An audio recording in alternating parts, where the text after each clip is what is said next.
To order the Public Works, Finance, and Safety Committee meeting of Monday, March 1st, 2021. Roll call, please, Kristen. Albertson? Here. Bueller? Here. Hoyer? Here. Pauline? Here. Lallam? Absent? Manti? Here. Rudensky? Absent? Roby? Here. Billhauer? Here. Y? Present. Thank you. Thank you. The next item on the agenda is approval of the consent agenda. I'll move approval.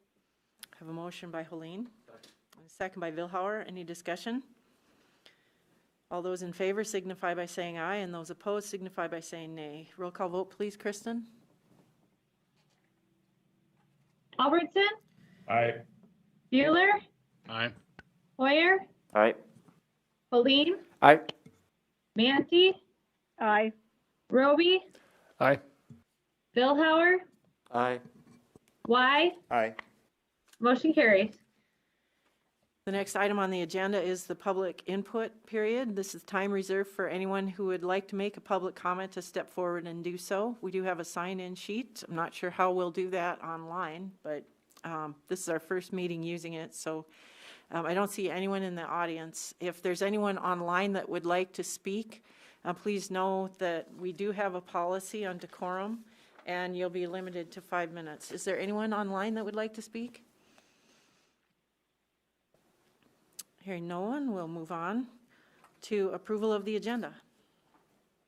I'll move approval. I have a motion by Helene Second. and a second by Hoyer. Any discussion? Oh, I need to add,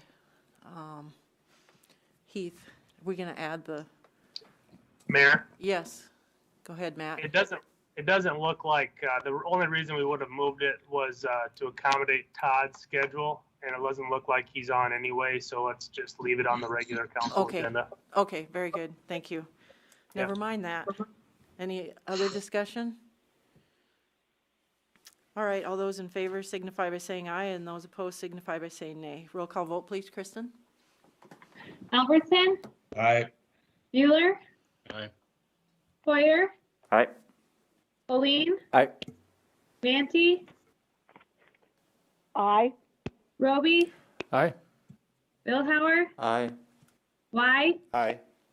Motion carries. Thank you. Item 6 is the regular agenda, and we'll start with A, approval of a bid award for the 10th Avenue North reconstruction, project number 2007, to Timmons Construction, Inc. in the amount of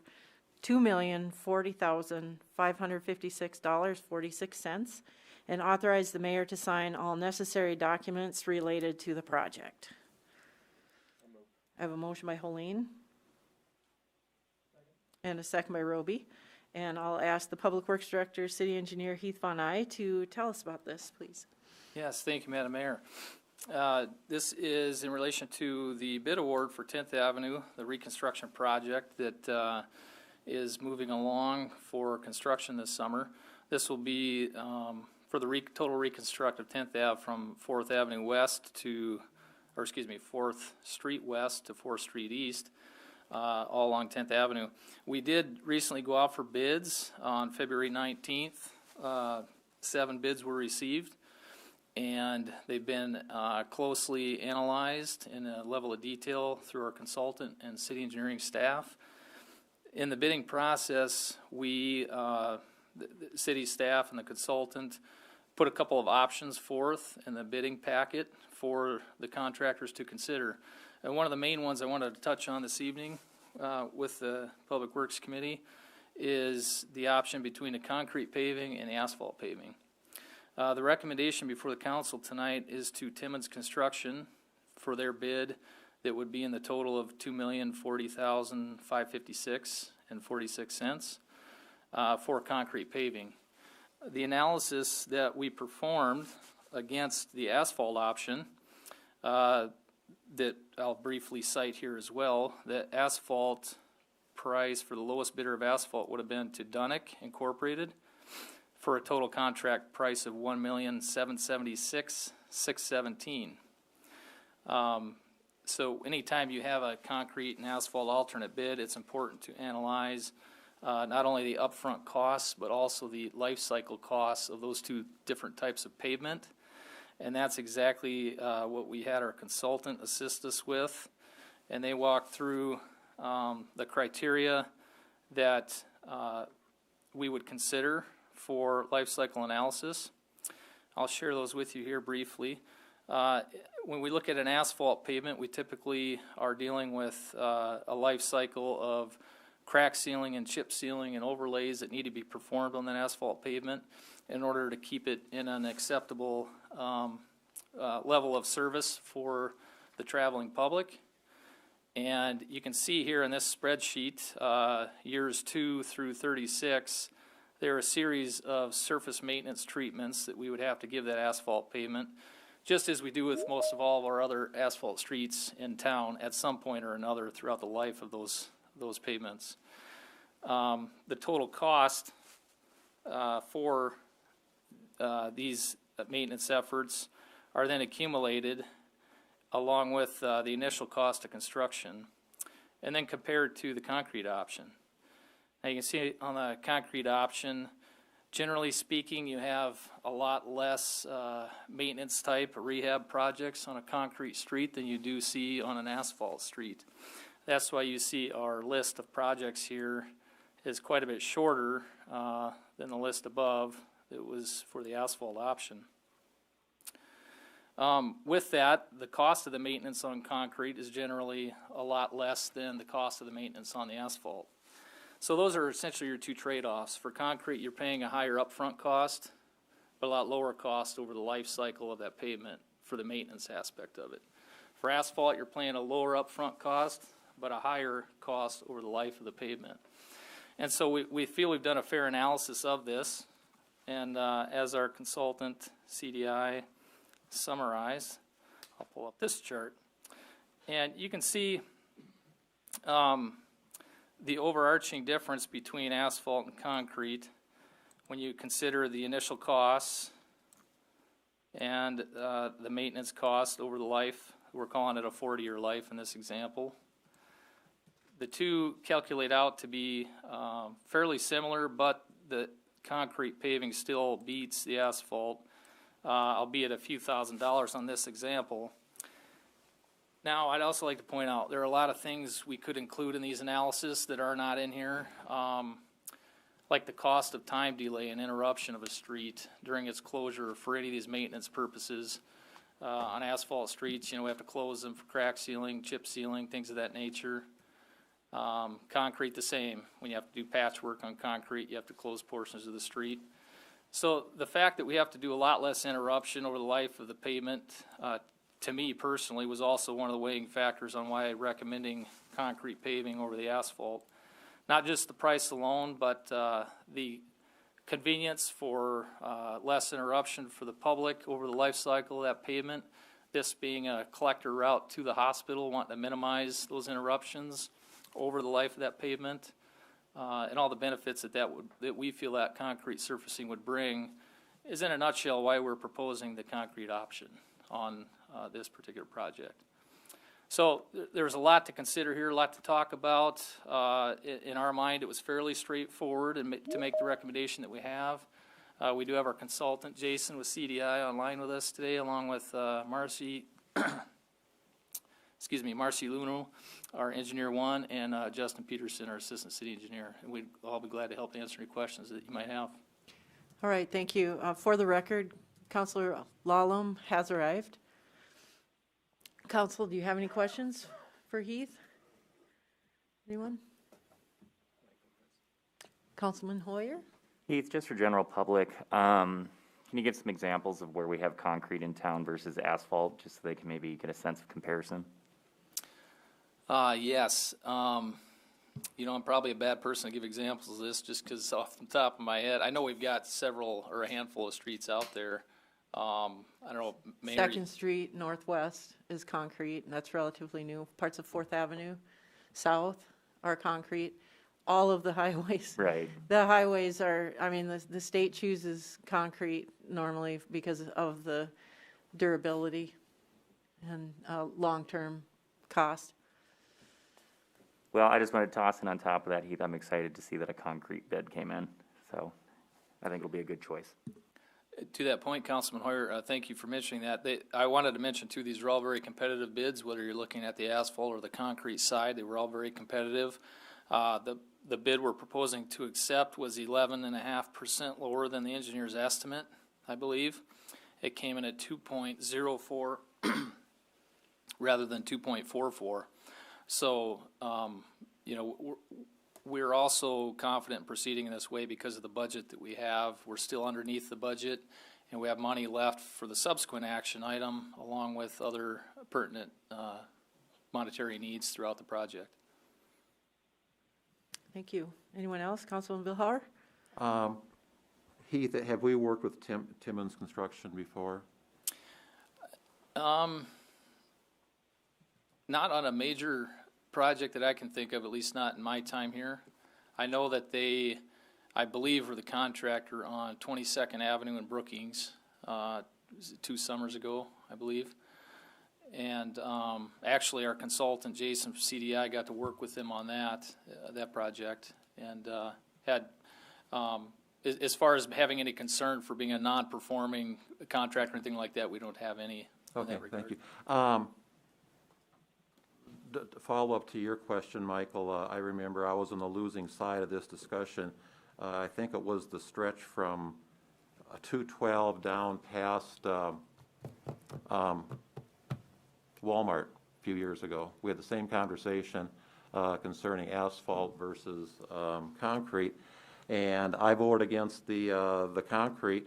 And I'm looking at these numbers again, and I obviously was voted on that one. I'm looking at these numbers again, and I like the analysis that was done for us.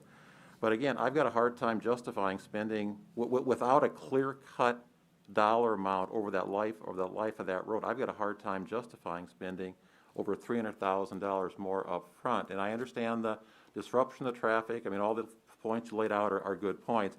But I just have a hard time justifying the extra cost up front. So I'm going to be voting against the concrete option when it comes to voting. But I just want to express that because this isn't the first time I've had these concerns, and probably won't be the last time either. But I'll probably get voted down. But I had expressed the concern. All right, thank you. And it's not an overwhelming savings to go with concrete, but concrete it's considered a rigid pavement, and it stays flat longer than concrete. You don't get the ruts, you don't get the sinking, you don't get the misshaping that you get with concrete, and potholes that you get with asphalt, excuse me. So there's that, and that's kind of hard to quantify, that benefit of having a concrete road. It's a smoother surface. Any other comments? Councilman Hoyer? I guess for me, what makes me lean towards it is just looking at, and I know they're not exactly the same, there is some difference here definitely, but looking at like a WPA concrete sidewalk versus an asphalt trail, even just looking at it in that context, which one tends to last longer? I guess that's kind of what pushes me towards that excitement, but we've got plenty to look at in town too. Right. Anyone else want to weigh in on this? Not seeing any hands. All right, I'll look for action. All those in favor signify by saying aye, and those opposed signify by saying nay. Roll call vote, please, Kristen. Okay, Albertson, Aye. Bueller, Aye. Hoyer, Aye. Colleen, Aye. Wallem, Aye. Mancy, Aye. Roby, Aye. Billhauer, Nay. Y. Aye. Motion carried. All right, thank you. Item B is approval of the professional services agreement for construction administration services associated with the 2021 10th Avenue North Reconstruction Project number 2007 with Civil Design Inc. in the not-to-exceed amount of $262,980, authorizing the mayor to sign all necessary documents. Motion by Helene, second by Lallam. And Heath, want to tell us about this, please? Thank you, Madam Mayor. So this is a related item, obviously, to the previous action item. When it comes to the construction of 10th Avenue North, we've had a design contract with Civil Design Incorporated. They've helped with all the preliminary scoping and surveying and design and put the plans together for that project. And this particular contract before us tonight would carry through their work all the way through the construction phase of the 10th Avenue Reconstruct project. I know anytime we're considering engineering consulting services, it's important to weigh the in-house abilities to perform such work. We've done so and vetted that pretty extensively as far as knowing what the skill set and availability of our staff is to perform something like this, and would suggest that we would need to rely heavily on CDI in order to see this project through successfully through the construction phase. It is a $260,980 contract at not to exceed amount of that. Some of the services that they would be providing include a full-time inspection, which would include looking over not only a general contractor but all their subcontractors and the work that they're performing on the project.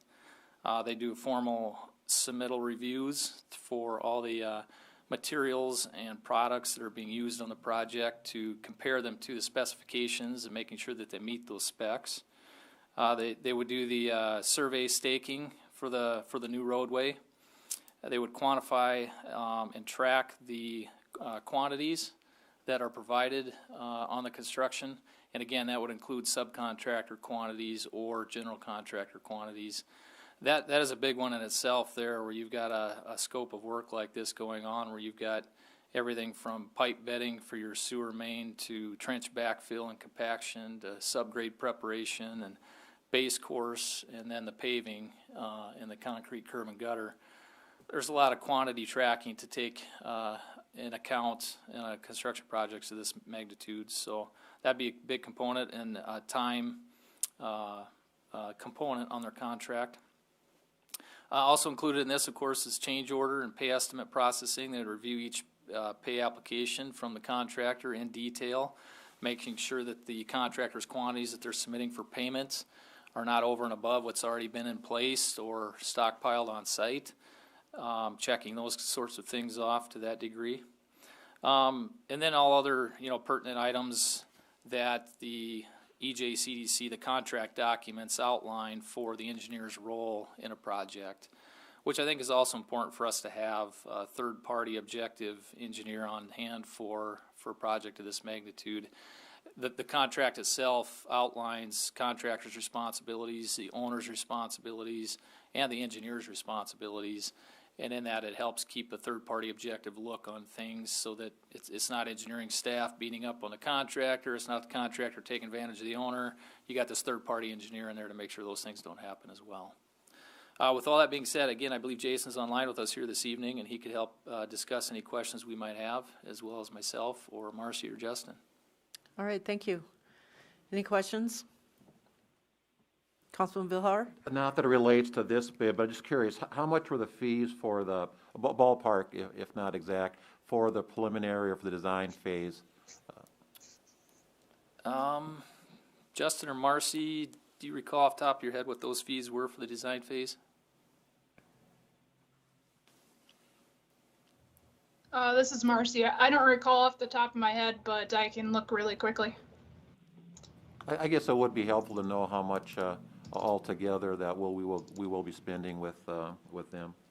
Or maybe Jason, do you know? I believe they're around 70 to 80. That's a guess from a number that's in the back of my mind. 70 or 80 grand. Yeah, this is Jason from Civil Design. Can you guys hear me? Yep. Yeah. So the original fee is what was right around that number that you're talking about, was 80,000. Then we had some additions to kind of revamp the design, add some storm sewer and sanitary sewer. So the total fees that we had was a little over 104,000 for the design phase. Okay, thank you.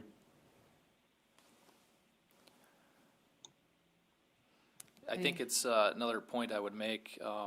When you talk about percentages, that's oftentimes looked at in that perspective too. where the professional services percentages typically weigh anywhere from 10 to 15%. Of course, that depends on whether you're talking vertical construction like we are here with a roadway, horizontal construction when you get into buildings, those numbers can be a little bit different. But generally speaking, that 10 to 15 is generally where you see those percentages fall when you're talking about the professional service contracts in relation to the overall construction contract, if that's of any assistance.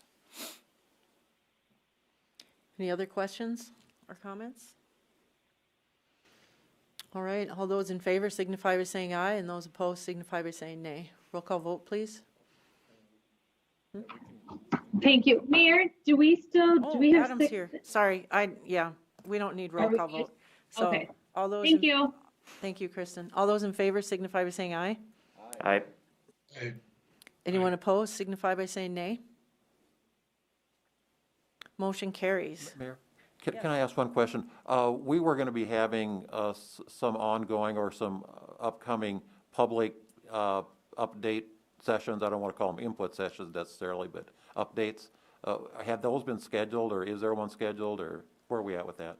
Yeah, great question, Councilman Vilhauer. We are looking to schedule those as soon as we have these action items tonight. Now that we know we'll be moving forward with Timmons, we'd like to have them involved in that public meeting. We do have a detour route planned for their use that we would anticipate they would follow, but they can plug in at that meeting too from their timeline and schedule of things as well, and I think that'd be of value to the residents along there. So we hope to hold that within the next a handful of weeks here, 3-4 weeks. I'm hoping we could get something put together and invite the residents to that. All right, thank you. Item C is approval of a bid award for the Boys and Girls Club roof improvements, project number 2033, to Protect Roofing in the amount of $187,313 for the base bid and alternate 3, authorizing the mayor to sign all necessary documents. A motion by Vilhauer and a second by Holeen, and again, I'll ask the Public Works Director, City Engineer Heath Von Eye, to tell us about it. Thank you, Mayor. If the council could recall, we took action on this a while back in order to approve or allocate funding to the tune of $220,000 for not only a re-roof on the Boys and Girls Club building, but also for some gym separator divider hardware replacement as well. So with that, City Engineering Office, I'll give Justin the credit here. He's gone to work at putting a bid out for re-roofing the structure, and we've gotten just one bid was received back from that solicitation, and that was from Protect Roofing. We've checked their bid off. It does look to be within reason. It is within budget, and with awarding of this bid, we still do have the appropriate funds to also provide that gym divider to the Boys and Girls Club. With that, we'll stand by for questions. All right. Councilman Y. Thanks, Mayor. Just for clarification, Mayor, maybe tell the public who owns the Boys and Girls Club building. All right, yes, that's a good point. The City of Watertown owns the building which the Boys and Girls Club occupies, and that's why we're replacing the roof. But with negotiations that we've had with the Boys and Girls Club over the years, it is assumed that this is a one-time event that we would replace the roof. We used to share the building with them, but we don't anymore. And there are a couple other big ticket items that we have intended to replace if they come necessary, but we don't want to keep doing that forever. Matt, did you, or the city attorney, do you want to comment on that? Actually, you basically just stated what I was going to reiterate was, we would probably want it just on the record that, as part of the recent extensive negotiations that took place with the Boys and Girls Club, I routinely, as part of the back and forth between the parties as far as what any future arrangement would look like, it was always discussed that there would be a one-time replacement of some of these the capital projects, including the roof. And of course, after all those extensive negotiations, we sit here today with the 1984 lease being the only colorable legal document that governs the relationship. And that document, of course, calls for the city to maintain its building. And so the intention is to, get this on the record that the city, this council's intention, unless it's stated otherwise tonight, is to do this as a one-time replacement. And there'll also be a, note in the file to future Kristens and others to see 20, 30 years down the road, the council's intention when it comes to replacing this roof. Thank you. Anyone else have any questions or comments? Councilman Vilhar? Alternate 3, what are what are the walk pads that we're including in this? That's, yes, Councilman Vilhauer, that would include, I don't want to call them foam, but they're essentially a pad that allows for foot traffic for maintenance purposes up on the roof. So when you have a flat rooftop like that, you have the RTUs, the rooftop units, and things of that nature that need the condensers, and with the HVAC system that often need maintenance. So that just helps prevent people from punching holes in the new membrane roof, essentially. Good idea. Anyone else? That's under the assumption that they use the walk pads that we Yeah. Put them in the right place. All right, thank you. I'll take some action. All those in favor signify by saying aye. Aye. Aye. Anyone opposed signify by saying nay. Motion carries. Item D is approval of the right-of-way and easement agreements associated with the Highway 212 Phase 2 project, project number 1802, with the South Dakota Department of Transportation, transferring property for $1 and authorizing the mayor to sign all necessary documents. Motion by Holeen. Second by Hoyer. And Heath, tell us about this one, please. Yes, thank you, Mayor. The introductory is obviously pretty self-explanatory, but this is one of the loose strings needing to be tied up by the DOT in preparation for Phase 2, the Highway 212 project. They needed to work with the city on some of our adjacent property that they needed to procure some easements and some actual H-lots that they're going to create, primarily related to the 11th Street intersection. And there's 3 slivers here, or 3 components to this that relate to that 11th Street construction and the amount of space that they need to build that 4th leg of that intersection out. If you recall, the intent is to for the DOT to put in a traffic signal at that intersection and then stub out the 4th leg going to the south there in front of what's currently the Montgomery's property. The future extension of 11th would be development driven at this point in time, and any connectivity to that, of course, would be driven by any development that would occur in that area. But until then, the DOT needs their space in order to build that portion of the intersection out and install the traffic signals appropriately. So this is the area that they needed to recommend from or request from us. I would note that there's a valuation of this property, I believe, to the tune of just over $9,000. But I would also note that it's fairly customary for public agencies to give the land away for much less than that. So this consideration is for $1 for this transaction, not for the $9,400 assessed or appraised value. And just wanted to make sure that was clear and known to everybody as well. I would stand by for any questions. Justin Peterson's helped communicate a lot of this with the DOT, and I'm sure Matt would help chime in too if there's other legal questions we have. All right, thank you. And I just noticed on the plat of H2, which is the largest little piece that will have the roadway on it, does have a dedication certificate. So it will be dedicated public right-of-way. The other 2 do not, so they'll just be property. And that there's certain rights associated with dedicated right-of-way that aren't associated with just land. That's why that's the biggest chunk. Any other questions or comments? I did share that portion, Mayor, with the teams, okay. just for the audience's viewing pleasure.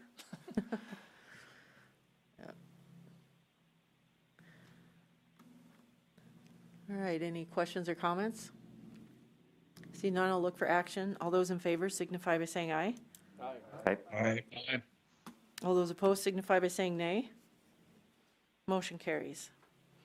Item E is presentation of findings from the feasibility of design agreement with ClearS Water Recovery for services associated with the potential advanced biological nutrient recovery technology to be installed as part of a phosphorus removal facility. And Heath, I know you got Roger lined up to help with this, but I'll let you introduce it. Yes, thank you, Mayor. So Roger has been working diligently with ClearAs, our consultant that we hired, excuse me, a handful of months back to do a feasibility study for a phosphorus removal plant out nearby the lake. If you recall, some of the lake clarity and phosphorus concerns are all mentioned in part of the Lake Kempesca Master Plan. This is one way to look at addressing some of those concerns, and our consultant, I think, has done a pretty thorough job in looking at some proprietary mechanics that could be plugged in out at the lake. With that, I'll hand it off over to Roger, who's also presented this to the Upper Big Sioux River Watershed Board as well, I believe just a week and a half ago, so he can share the same information here to the council tonight. Thank you, Roger. Yep, thank you, Heath. Before we jump right into the presentation from ClearAs, one of the things that has popped up quite numerous over this winter is the zebra mussel issue in Lake Kempesca. Some of the questions I get is, will it clear up the lake so much that our project won't be necessary? Well, the short answer to that is no, because the zebra mussels do not remove the nutrients from the cycle. Please keep in mind that I'm learning this as quickly as I can. I'm working with Department of Game Fish and Parks, Brian Blackwell, the area biologist, and working with some people from the Minnesota aquatic species people, invasive aquatic species group, to try and figure out what kind of an impact this will have on Lake Kempesca. What you see in front of you now is just some notes that I've gotten so far.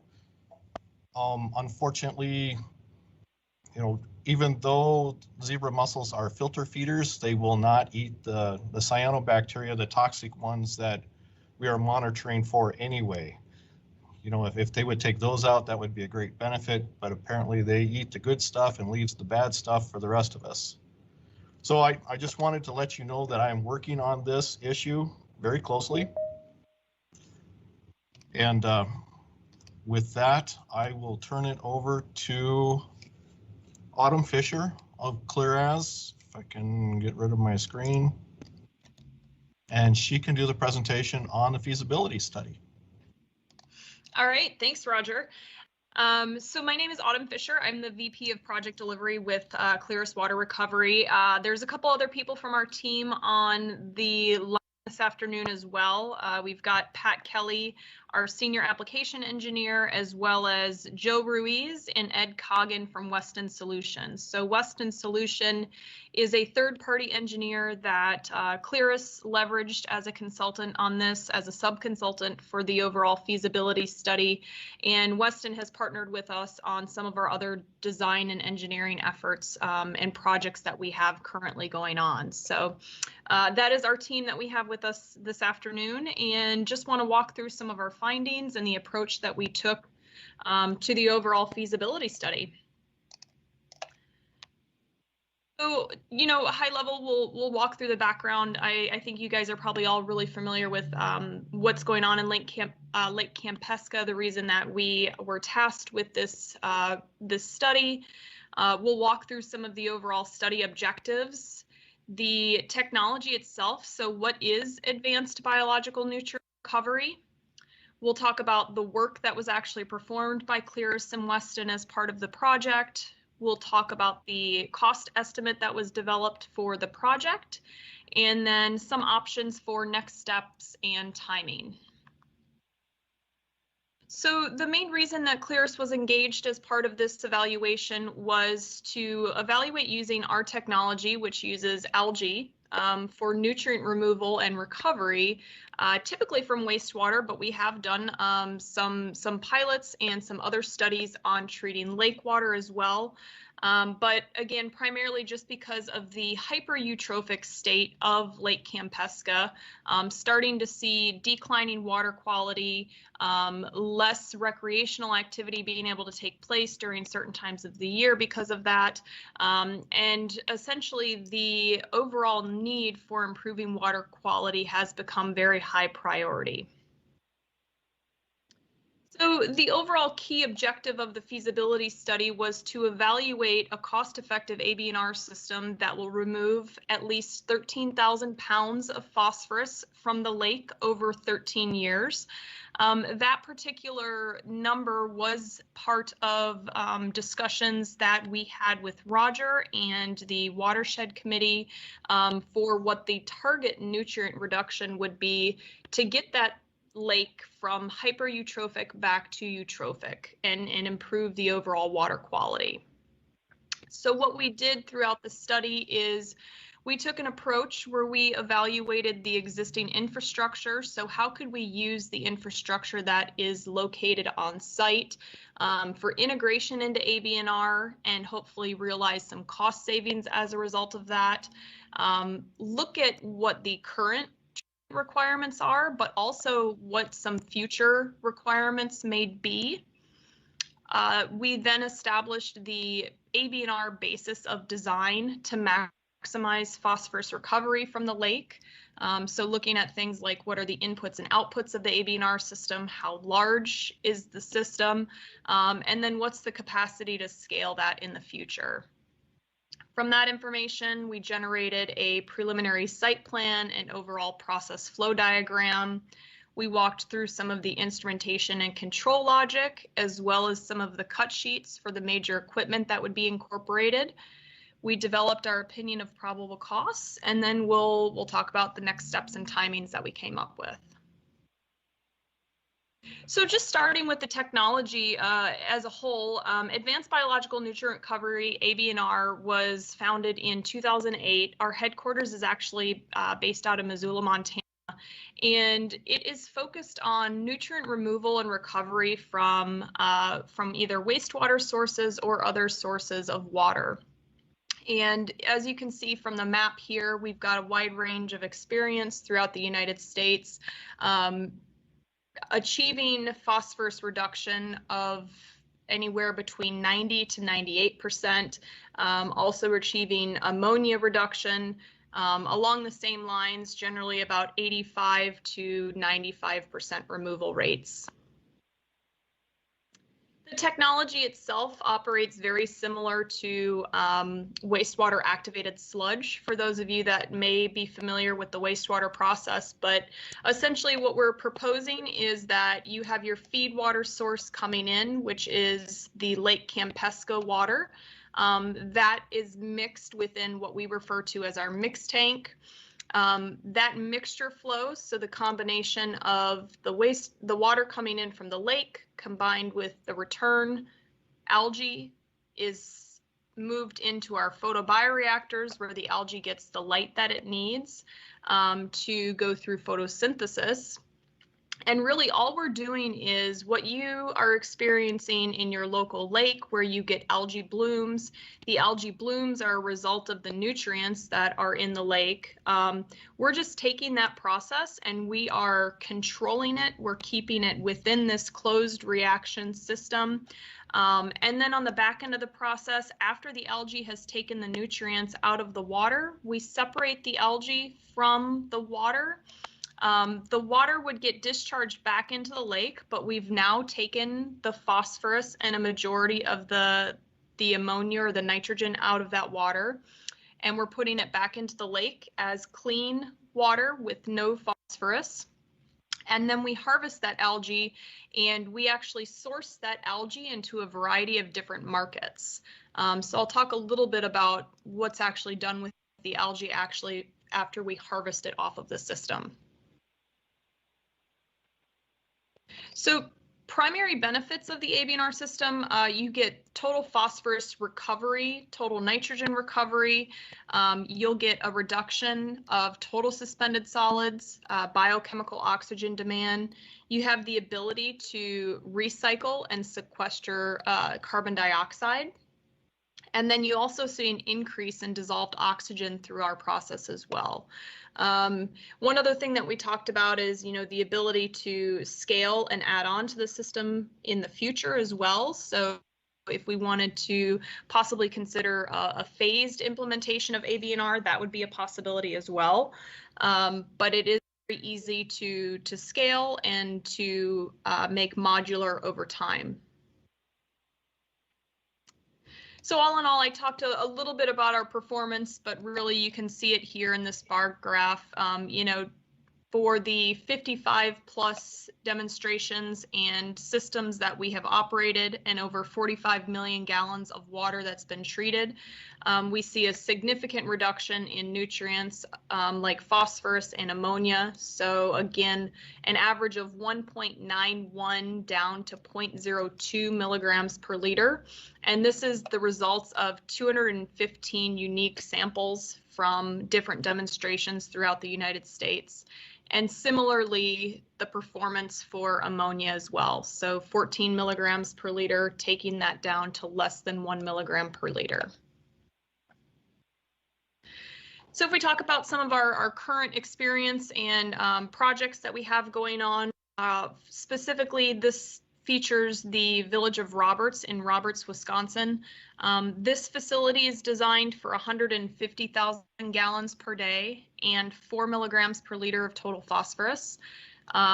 They have a wastewater discharge permit limit of 0.04 milligrams per liter. So that is what our treatment requirement is in their particular case. And this facility will generate about 400 dry pounds of algae per day. So I touched very briefly on the algae itself, but generally what Clearis does is we engage with the cities or the municipalities to actually enter into a purchase agreement where we purchase the algae that is generated off of the treatment process back from the cities, and it does act as a source of residual income back to the community. So what we do is we work with a variety of different markets. These are our 5 primary market segmentations for where we source the algae. Right now, a lot of our focus is in the bioplastics industry. So we actually work with a company that is based out of Mississippi that purchases the algae. They have a proprietary process that they make it into a biopolymer, and that biopolymer then gets formed into foam shoes and moldable plastics.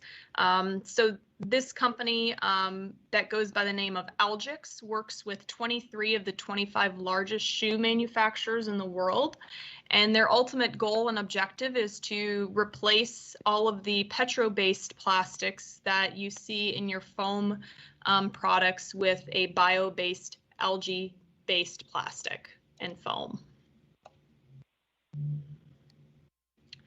So moving into the specific work that we did in working with Roger and his team, we first started the process out by doing an evaluation of the current site conditions. So Ed Coggin from Weston Solution took a trip down to see Roger, check out the water treatment plant, evaluate the current infrastructure, and really the ultimate goal of that site visit and the overall process was to optimize the ABNR costs with infrastructure reuse.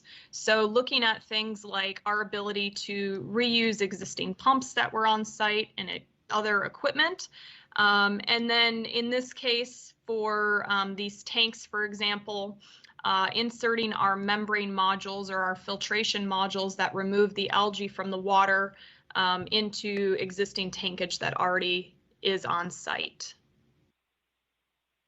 The next step in the evaluation process was to review the layout options. So the first option that we looked at was to actually locate the greenhouse structure in the nearby park. and we would pump the water from the existing water plant to the greenhouse structure and have the algae be processed right there at this location. So this utilized both the existing water treatment plant and the nearby park. We felt this was probably going to have less disruption on the neighbors and local homes, but it did represent a higher capital cost. Option 2 that we evaluated was actually to locate the greenhouse right near the water treatment plant site. What this allowed us to do was maximize the use of existing infrastructure. So instead of having to have this separate process building that you see in option 1, all of that process equipment could actually be located right within the existing infrastructure that's there. We did have concerns that this location could be subject to neighbor complaints, but we worked with our greenhouse vendor to provide a light shading system. And the reason that we thought the light shading system would be a good idea is that because algae and what we're doing in our system is just promoting photosynthesis, so we have to provide supplemental light for that algae 24/7 for the hours of the day that the sun is not up. So we have an LED lighting system that provides that supplemental light to the algae. But in this particular circumstance, we would use a shading system that would shade that greenhouse and limit the exposure and the noise pollution for the neighbors nearby. Hey, Autumn? Yes? Heath here. Just, and maybe I'm jumping ahead of you, but did you happen to have pictures in the slideshow that demonstrate what lights we're talking about and what that might look like without being shaded? I don't have it in this presentation, but I can pull it up really quickly on the fly. So I'll wrap up and I'll show that towards the end, if that's okay. Yeah, no, that'd be helpful and show the reason why we would want to shade it. It was pretty obvious to us when you showed us those examples. Yep, absolutely. Thank you. And one thing that I forgot to mention, so, after we went through this process, we did decide that, option 2 did represent the best option in terms of being the most cost-effective and most efficient layout. So that was the decision that we made in terms of moving forward with the feasibility study. So we did select to proceed with the option 2, locating the greenhouse right next to the water treatment plant. So once we moved from the overall evaluation and initial layout options, we had to develop our design basis. So how much water would we need to treat, and what would be the outputs from that water that we treated? So based on information that Roger and his team have collected over time in terms of the current water quality, we determined that we would need to treat approximately 600,000 gallons of lake water per day. And we estimate that the total phosphorus in that water would be about 0.6 milligrams per liter phosphorus. And the reason that's important is it actually helps us with all of our sizing of our infrastructure and the overall system that's needed to hit the targets that we wanted to hit for nutrient reduction of the lake water. So what this system would result in is we would have total phosphorus going back into the lake at 0.04 milligrams per liter. That would equate to about 3 pounds per day of phosphorus being removed. And over the period of the 13 years that we looked at, that would be roughly 14,000 pounds of phosphorus that would get removed. So again, this was the design basis that we made the decision to proceed with. It accomplishes what the key objective was or is for the overall project, and that's to take out that 13,000 pounds of phosphorus over 10 years and convert the lake from hypereutrophic to eutrophic. So once we established the design basis, we wanted to start to lay out what the process flow looked like. That is done by establishing just a high-level block process flow diagram. You can see here the water coming in from Lake Campesca. We have the ability to reuse the existing filters and clear well and booster pump that are already in the water treatment plant. There are periods of time where the lake experiences some turbulence and some high total suspended solids. So we thought it would be helpful to leave those filters in service and have the ability to pre-filter that water, or we can go directly to our mixed tank. So again, going from the mixed tank to the photobioreactors within the greenhouse, the membrane filtration system. Off of the membrane filtration system, the clean water would go back to the lake, and then we would harvest that algae from those membranes and use a centrifuge to thicken it to the consistency of a toothpaste, essentially, and we would haul that algae paste off-site for additional processing. So taking the block process flow diagram, a more detailed overall process flow diagram was developed. It started to establish how many individual photobioreactors we would need within the greenhouse, what the size of the various pieces of equipment would look like. So how big did our membrane system have to be, pump size, and how many pumps we would need.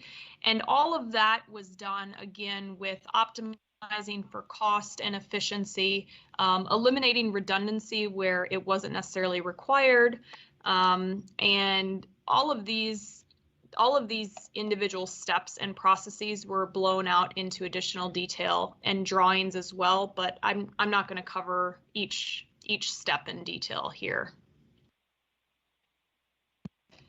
So beyond the overall ABNR configuration, again, looking at the water treatment plant and our ability reuse the existing infrastructure, looking at drawings that existed and working with Roger and his team to utilize those drawings to develop what the overall system would look like within the water treatment plant.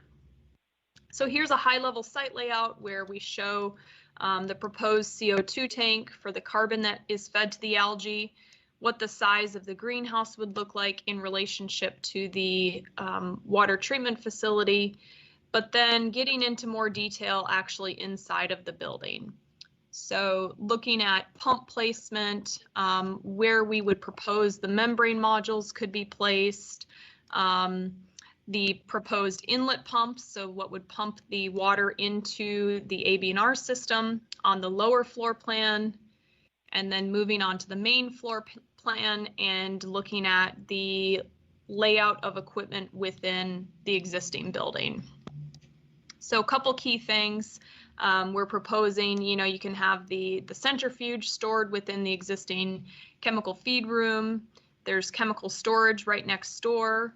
And then we've got a cooler for storing the algae paste before it's shipped off for additional processing. So when it was all said and done, after working with our vendors and fine-tuning the costs and optimizing around the existing infrastructure, the current opinion of probable costs for ABNR installation is right around $4.5 million. That does include contingency, and that number was developed again in conjunction with Weston, who is a licensed engineer and well-versed in developing these opinion of probable costs as well. So in terms of next steps and things that we've talked about that the city may want to consider, I know you guys are still in the process of evaluating what the best step is going to be moving forward to reach the objectives of the lake. If we wanted to take this to another level of detail and continue to develop this plan and finalize the ABNR design, the city may consider selecting a third-party engineer to review and deliver the final plan. We could also leverage the work that's already been completed by Clearis and Weston. Weston, again, is a licensed engineer. We do feel that this is probably going to be the more cost-effective solution for the city moving forward. But again, that ultimately is up to your team to make a choice over. And then another thing that came up too was, what is the best procurement method to move forward? So within it, within the process in other projects historically, we have seen the ability to either sole source or pre-select the ABNR technology, again, because ABNR is a proprietary technology. It's unique within the industry, and there's nobody else out there that can do it. So there are generally procurement language around having the ability to actually pre-select or sole source the ABNR technology for projects like this. And we do have some examples of other projects that we've done that on that we would be happy to share how we worked through that process. In terms of next steps and timing as well, if we chose to proceed and continue with the momentum that we currently have, you know, again, the city can evaluate what their preferred engineering approach is moving forward, determine what the public procurement methodology would be. Ultimately, this entire schedule is built around initiating construction sometime in 2022 and wrapping that up in 2023. Initially, Roger and his team had indicated that, you know, trying to target a 2-year construction time period for the project and to allocate those costs of construction over that time period would be best. And we generally see projects of this size span that amount of time anyways. So I would welcome any questions, and maybe while we gear up for questions, I'll pull up a picture for you guys really quick here too. Autumn, this is Mayor Karen. I have a question about what happens after 10 years. Do we start over or are we done? So after 10 years, we would just keep treating water. So what we might see is that because in that 10-year time period, we've done such a great job of removing the nutrients and reducing the nutrients in the lake that ultimately what would happen is you would start to produce less algae off of our system, but we're still going to continue to treat the water and we're still going to generate algae. It might just be that because we have less phosphorus coming into the system over time, that we would start to produce less algae. Do you think the difference between a hyper-eutrophic lake and removing the phosphorus volume that we're talking about would be noticeable to the people using the lake? And what would be the advantages? So I might have to lean on Roger a little bit about that. I think he's probably a little bit more well-versed in terms of what the impacts would be on a daily basis in terms of water quality and recreational use, if we could make that switch from hyper-eutrophic to eutrophic. Yes, I can answer that, I hope. In 2016, kind of the tail end of my pilot program with the treatment plant, I had some professors from the South Dakota School of Mines come out and do an algae study as a part of their program, but they also took water samples from the lake and they did an analysis of the lake. And at that time, it was just on the verge of being eutrophic from when the state has classified us as hyper-eutrophic. Now, if you'll recall in 2016, there was lots of news in the papers. Was getting phone calls every day that the lake is clearer than anyone has ever seen it in living memory. That is our goal. That is what we want to do. And I feel that by removing that 13,000 pounds will take us a long way towards that. The reason that we were close to it in 16 was because of the nitrogen deficiency that the lake had. And we were at the 3rd year of a 3-year drought cycle. So if we can get ahead of it, if we can stay the course, well, then we can maintain that level of clarity throughout the years. All right, thank you. Councilman Roby? Thank you. You talked about removing 3 pounds per day, 1,096 pounds per year, so that's obviously a year-round operation. Regarding phosphorus coming into the lake, that's going to be seasonal, and that's going to vary a lot on conditions and runoff, what have you. But do we have any type of an estimate or analysis of how much phosphorus is coming in?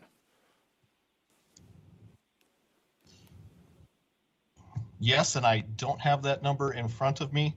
We take samples every year during flood stage to see what's coming in.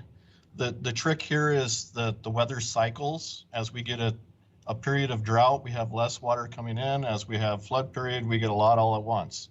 The trick is to balance it out over this 13-year period, and that plays into the whole scenario here.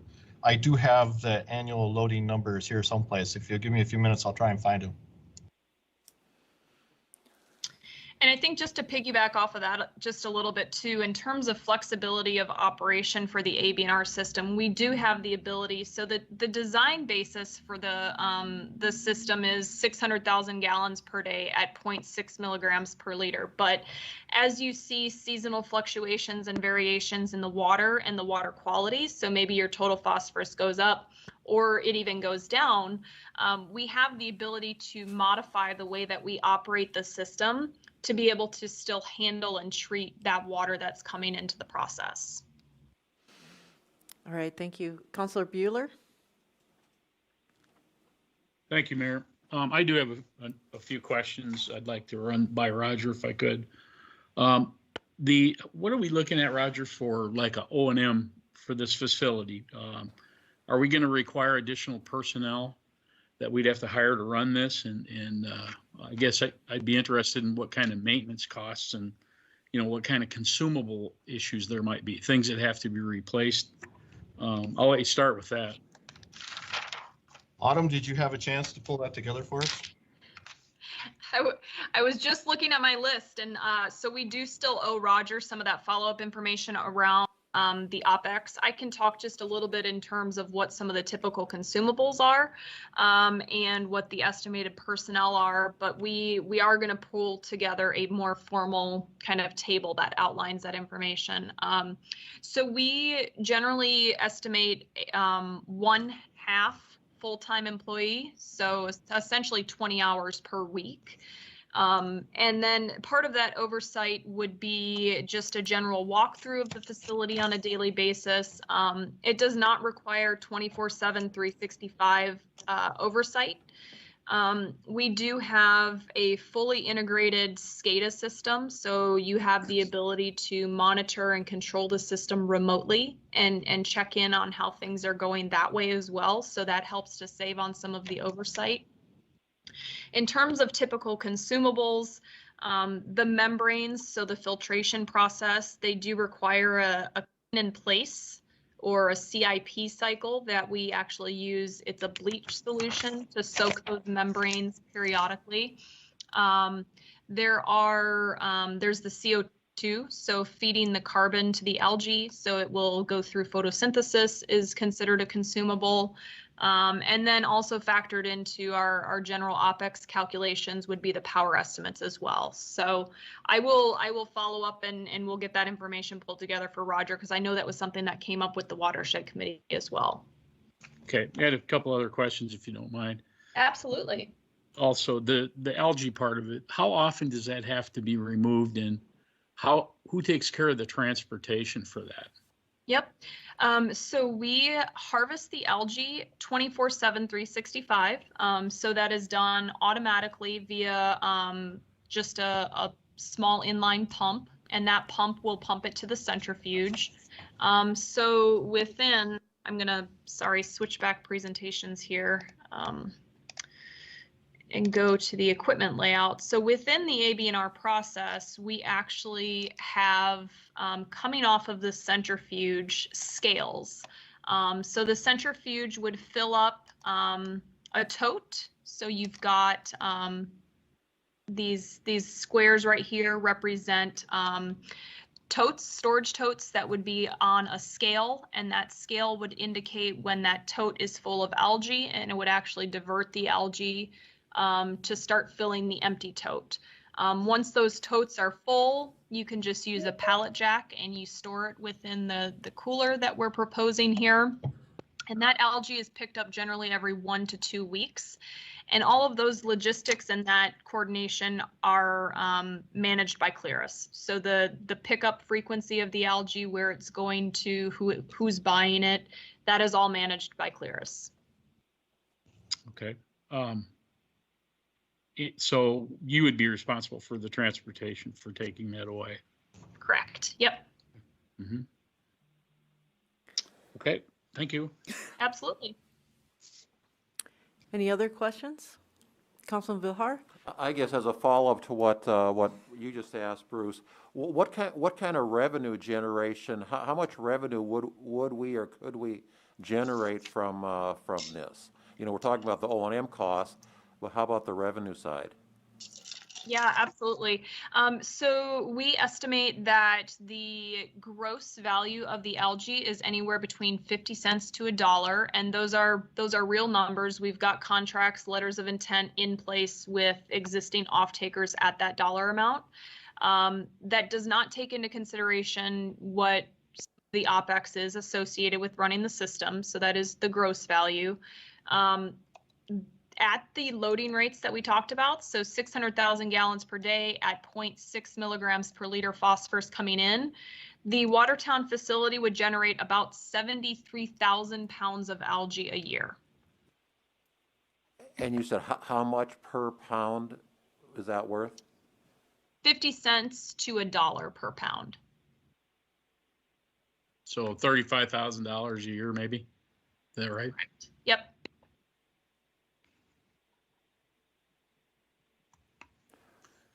I got a question for Mayor. I know you're the Lake Compesca Water Project District is meeting here very soon. I saw a notice in the paper. Have they seen this presentation, or what's their thoughts on this?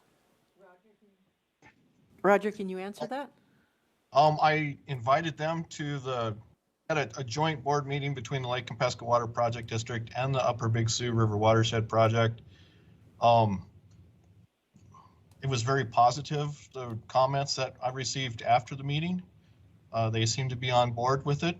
We're kind of looking at taking next steps now. Roger, just curious, was there a fair amount of attendance from the Lake Compesca Watershed District at that joint meeting? I think half the board was there. Okay.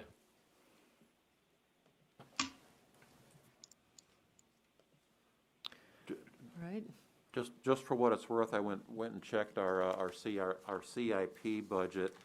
We did have $2 million, just as a ballpark number, plugged in both for 2023 and 2024 for this project. So it is something that we have been thinking about, obviously, and that's what prompted this study that we approved that we're finishing up now. So just want to throw that out for consideration. All right. Any other questions? Mayor, if I could. Sure. Councilman Bueller. Bruce again. Thank you. Thank you. Just another question, and I think this is going to be, I think one of the more important issues is the inlet. And I don't know, Autumn, if you have worked with a lake that's very similar to what we've got right now in size, and as well as the inlet issues that we might encounter, because many years we have water that comes into that lake through that inlet. And in flood times as well, what kind of damage and how long it would take to recover if we had a 100-year flood, or something of that nature. I think that's going to be an important issue for us to understand when we're taking this algae out, if the benefits are going to be there long term. I know if we didn't have any flooding over a period of time, I would imagine that that lake would clear up. And I know that when we did have that clearing for that short period of time, that was, like Roger had said, was at the end of a flood cycle. I mean, we'd gone 3 years with more drought-like conditions, was my understanding, and that's why we had that, because we did not have that inflow of phosphorus into the lake. So I think that's going to be real important to understand that as well.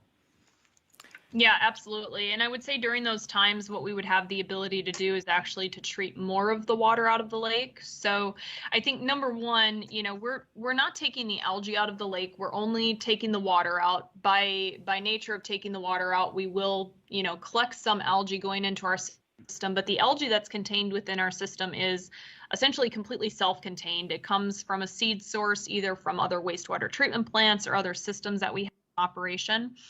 So we're truly only trying to treat the water in the lake and reduce the nutrient loading that you are currently experiencing.